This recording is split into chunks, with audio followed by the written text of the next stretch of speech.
Yokohama, Japan, August 21st, 2025. Global diplomacy took center stage today as United Nations Secretary General Antonio Guterres renewed his urgent plea for an immediate ceasefire between Israel and Hamas. Speaking on the sidelines of the Tokyo International Conference on African Development, Guterres warned that Israel's planned military operation in Gaza City would unleash catastrophic consequences for civilians. Guterres, visibly concerned, told reporters that peace cannot wait. His call came just hours after Israel approved a military strategy for the full conquest of Gaza City, a plan that has raised alarm in international circles. The UN chief underscored that the ongoing conflict has already cost thousands of lives and that further escalation could push the region into an even deeper humanitarian crisis. Quoting directly, Guterres declared that it is vital to reach immediately a ceasefire in Gaza and ensure the unconditional release of all hostages to avoid the massive deaths and destruction that a military operation against Gaza City would inevitably cause. His remarks underscored the urgency of the situation as journalists pressed him on the likelihood of success. Meanwhile, Israel has pressed forward with its military planning, insisting that dismantling Hamas's command structure in Gaza City is essential for its national security. Officials in Jerusalem argue that the operation is targeted, but humanitarian organizations warn that urban combat in one of the world's most densely populated areas will inevitably result in staggering civilian casualties. Beyond Gaza, Guterres also addressed another controversial move: Israel's expansion of settlement construction in the West Bank.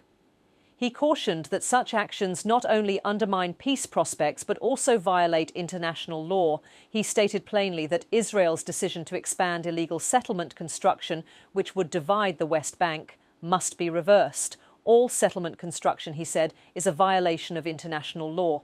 Diplomatic observers say Guterres' comments reflect growing frustration within the United Nations, where multiple resolutions on Gaza and Israel's settlements have failed to translate into concrete action. His words echoed sentiments from Arab states, European allies, and even some US lawmakers who worry that unchecked escalation will destabilize the wider Middle East. Still, the reality on the ground remains grim. In Gaza, aid groups report shortages of food, clean water and electricity. Hospitals are overwhelmed, with doctors struggling to treat the wounded as medical supplies run out. Families continue to flee their homes in search of safety, though few safe havens exist. In Israel, communities near the Gaza border remain under constant rocket fire, fueling a climate of fear and retaliation. For Guterres, the message is clear: diplomacy must take precedence over force. He called on both parties to immediately halt military action, release hostages, and return to negotiations. Yet analysts note that with Israel committed to its military strategy and Hamas refusing to disarm, the pathway to peace remains uncertain. As the war of words continues, the human cost mounts.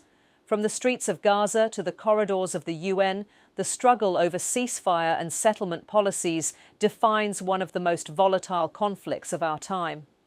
In Yokohama, Antonio Guterres' appeal may not change military calculations overnight, but it serves as a reminder of the urgency and fragility of peace.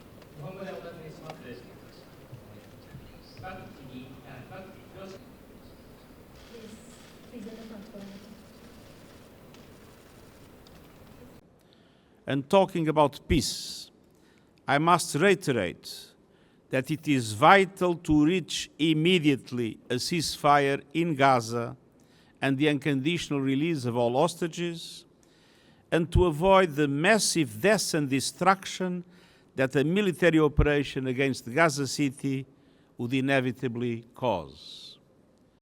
Simultaneously, the decision by the Israeli authorities to expand illegal settlement construction which would divide the West Bank must be reversed. All settlement construction is a violation of international law.